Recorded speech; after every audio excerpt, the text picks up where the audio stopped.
دو مسلمان ملے تو ان میں سے ایک السلام علیکم ورحمۃ اللہ وبرکاتہ اور دوسرا جواب میں وعلیکم السلام ورحمۃ اللہ وبرکاتہ کہے تو ہر ایک کو 30 نیکیاں ملتی ہیں اور مصافحہ کرنے سے دونوں کے گناہ معاف کر دیے جاتے ہیں، اور یہ صغیرہ گناہوں کی بات ہے۔ بخاری اور مسلم کی ایک اور حدیث ہے، فرشتے اس مسلمان پر تعجب کرتے ہیں جو مسلمان کے پاس سے گزرتا ہے اور اسے سلام نہیں کرتا۔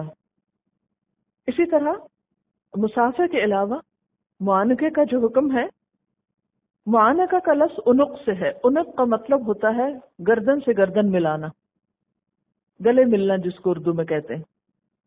حضرت حسن اور حضرت حسین رضی اللہ تعالی عنہما دوڑتے ہوئے آپ صلی اللہ علیہ وسلم کی طرف آئے تو آپ نے ان دونوں کو گلے کے ساتھ لگا لیا، یعنی بچوں سے خاص طور پر جب انسان سلام کرے، ان کو پیار کرے تو ان کو گلے سے لگائے، کیونکہ آپ صلی اللہ علیہ وسلم نے فرمایا جو کوئی اپنے بھائی یا کسی اور مسلمان سے محبت کرے تو اسے بتائے کہ وہ اس سے محبت کرتا ہے۔ تو گلے ملنا جو ہے یہ محبت کی علامت ہے، لیکن اس میں یاد رکھیے کہ گردن سے گردن ہی ملانا کافی ہے۔ آپ دیکھیے کہ سلام صرف زندہ کو نہیں، مردہ لوگوں کو بھی سلام بھیجنا چاہیے، اسی لیے حکم ہے کہ جب قبرستان کے پاس سے گزریں تو ان کو سلام کریں اور اس کی دعا پڑھیں، السلام علیکم یا اہل الدیار من المسلمین والمؤمنین وإنا ان شاء اللہ بکم للاحقون وإنا الی ربنا لمنقلبون۔ پھر ایک بات یاد رکھیے کہ یہ سلام اللہ کی طرف سے حکم ہے، اس کا یعنی سلام کرنا کوئی معمولی بات نہیں ہے، اس کا حکم اللہ کی طرف سے ہے، اور پھر اس کو تحیۃً مبارکۃً کہا۔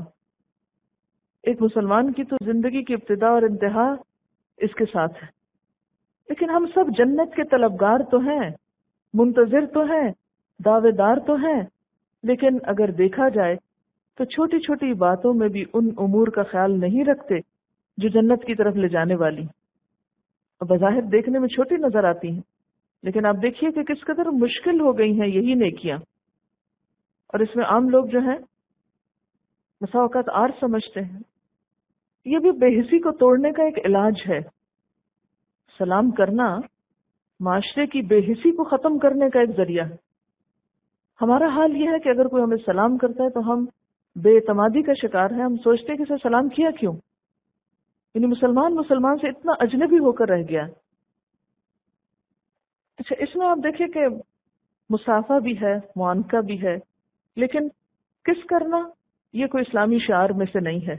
بعض عرب ممالک میں آپ نے دیکھا ہوگا کہ وہ سلام دعا تو کچھ نہیں کرتے، صرف ایک دوسرے کو کس کرتے ہیں۔ یہ بھی ایک رواج کے طور پر یہ چیز عام ہو گئی ہے، ورنہ اسلامی شاعر میں سے نہیں ہے۔ اور اسی طرح عید کے موقع پر خاص طور پر یہ لازم سمجھا جاتا ہے، ٹھیک ہے وہ ایک گریٹنگ کے لیے انسان تھوڑا زیادہ ویلکم کرتا ہے، لیکن وہ بھی کوئی سنت سے ثابت نہیں ہے کہ عید کے دن گلے ملنا کوئی سنت سے ثابت نہیں ہے۔ بسا اوقات ہمارے ہاں اسکولوں میں سلام بچوں کو چھڑا کر گڈ مارننگ اور گڈ ایوننگ کی تربیت دی جاتی ہے، اور جو بچہ ایسا نہ کہے اس کو باقاعدہ اسکولڈ کیا جاتا ہے۔ ان اللہ کان علی کل شیء حسیبا، بے شک اللہ ہر چیز کا حساب لینے والا ہے۔ کس بات کا حساب لے گا؟ کس کس نے عمل کیا، نمبر 1۔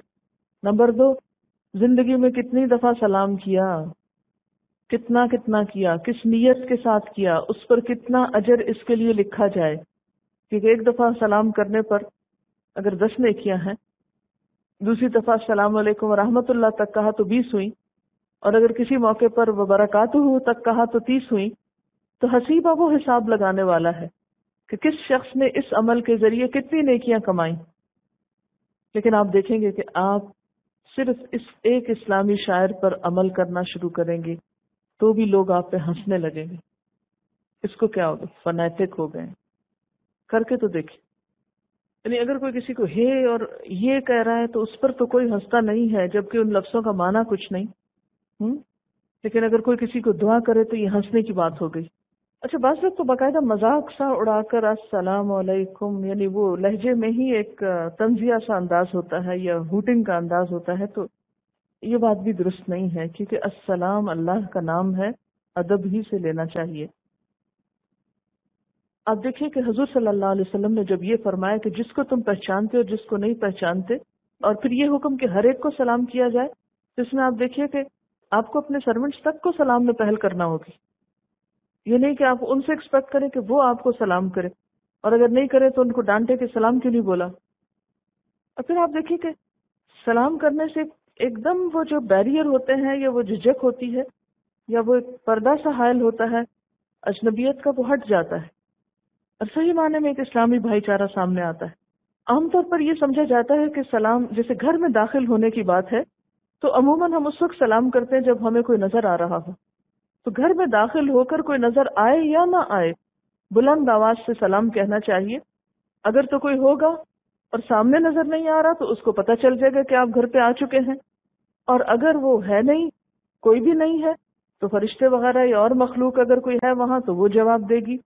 لیکن اللہ کا حکم ہے کہ گھر میں داخل ہوتے وقت سلام کرو۔